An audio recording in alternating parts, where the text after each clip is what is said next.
वेळीच जर स्वतःमध्ये हा एक बदल आपण केला नाही तर आपल्याला भविष्यात त्याची फार मोठी किंमत मोजावी लागू शकते। हा बदल नक्की कुठला आहे आणि तो कसा करायचा हे आपण आजच्या व्हिडिओच्या माध्यमातून जाणून घेणार आहोत। व्हिडिओ शेवटपर्यंत नक्की बघा।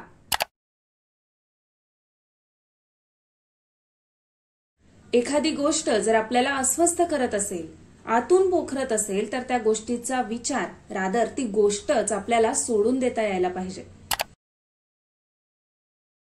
मला माहितीये हे ऐकायला कितीही सोपं वाटत असलं तरी करायला मात्र फार अवघड आहे। इतक्या सहजासहजी गोष्टी सोडून देणं नाही शक्य होत आपल्याला, पण आपण कधी याचा विचार केलाय की का शक्य होत नाही? तर यामुळे शक्य होत नाही कारण आपण आपल्या मनःशांतीपेक्षा त्या गोष्टीला, जिच्यामुळे आपलं मन सतत अस्वस्थ राहतंय, त्या गोष्टीला आपण आपल्या मनःशांतीपेक्षा जास्त महत्त्व दिलेलं असतं, प्रमाणाच्या बाहेर महत्त्व दिलेलं असतं। आणि ह्या सोडून देण्याच्या प्रोसेस मधली सर्वात महत्त्वाची पायरी हीच आहे की आपल्याला आपली मनःशांती जपता यायला हवी आणि आपल्याला आपली मनःशांती जपायची आहे। जर आपण ती विस्कळीत होऊ दिली तरच ती होणार आहे, अन्यथा नाही। आपल्या आयुष्यात एखादा प्रसंग असेल, एखादी व्यक्ती असेल, एखादा अनुभव किंवा एखादी गोष्ट आपण म्हणतो की ह्या प्रसंगामुळे मला फार त्रास झालाय किंवा हा एक अनुभव मला फार दुखावून गेलाय।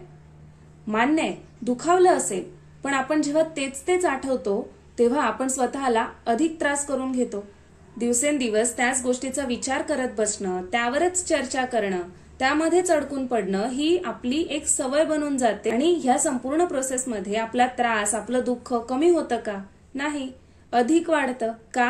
कारण आपण ते वाढू देतो। आपल्या मनाची शांती ढळते तर आपण ढळू देतो। आपण काय करतो, ज्या गोष्टी सोडून देता यायला हव्या त्यांना आपण अधिकच उराशी कवटाळून बसतो आणि त्यामुळेच आपल्याला सर्वात जास्त त्रास होत असतो। त्यामुळे हाच बदल आपल्याला स्वतःमध्ये करायचा आहे की आपल्याला स्वतःला त्रास होऊ द्यायचा नाहीये, स्वतःला जपायचंय, आपल्या स्वतःच्या मनाची शांती आपल्याला जपायची आहे। कारण असं जर आपण केलं तरच आयुष्यात येणाऱ्या यानंतरच्या प्रसंगात, अनुभवात आपण सर्वात वरती आपल्या मनाच्या शांतीला कसं ठेवायचं हे आपल्याला समजलेलं असेल आणि मग यानंतर आयुष्यात कुठलाही प्रसंग येऊ दे, कुठलाही अनुभव येऊ दे, आपण इतरांना आपल्या मनाची शांती विस्कळीत करण्याचा हक्क कधीही देणार नाही। कुठल्याही गोष्टीपेक्षा आपण आपल्या मनःशांतीला सर्वाधिक महत्त्व दिलेलं असेल, इतर कशालाही नाही। धन्यवाद।